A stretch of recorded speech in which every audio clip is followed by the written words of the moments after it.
Tarehe 9 mwezi wa 7 2026, Jeshi la Polisi Tanzania lilitoa taarifa juu ya watuhumiwa 130 waliokamatwa nchi nzima kutokana na tuhuma za kupanga na kuhamasisha vitendo vya kihalifu. Watuhumiwa hao waliokuwa wamekamatwa kutokana na ufuatiliaji uliokuwa unafanywa na vyombo vya ulinzi na usalama katika majukwaa mbalimbali yakiwepo ya mitandao ya kijamii na kubaini wakipanga na kuhamasisha fujo na vurugu kupitia maandamano yasiyofuata sheria za nchi. Ushahidi uliokusanywa kupitia njia mbalimbali ulionyesha kuwepo kula njama, kupanga kwa maneno na kwa vitendo kupitia mikutano ya ana kwa ana, mijadala ya klabu za mitandaoni ambayo hata waliofanikiwa kuingia waliyasikia, kuandaa na kusambaza jumbe mbalimbali kupitia mitandao na vipeperushi vilivyosambazwa maeneo mbalimbali.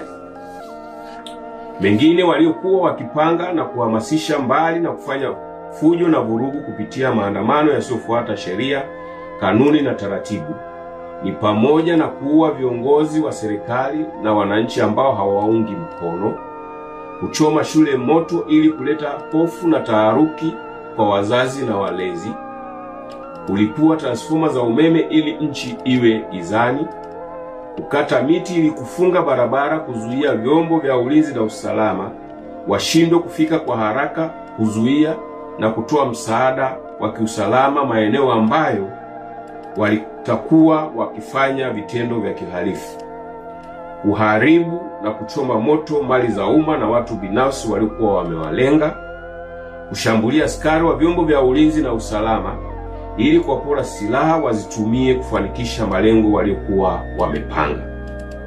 Vitendo kama hivi, kulingana na ushahidi uliokusanywa, unaonyesha uwepo wa tuhuma za makosa ya kigaidi.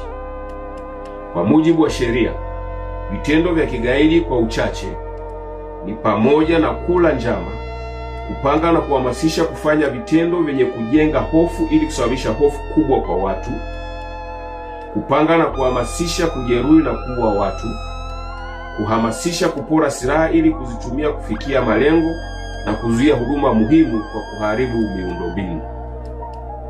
Kutokana na mazingira hayo, watuhumiwa hao waliokuwa wamekamatwa walianza kufikishwa mahakamani na hadi sasa waliofikishwa mahakamani ni 36, wakiwepo 4 waliokamatwa na vilipuzi 155 huko mkoani Iringa.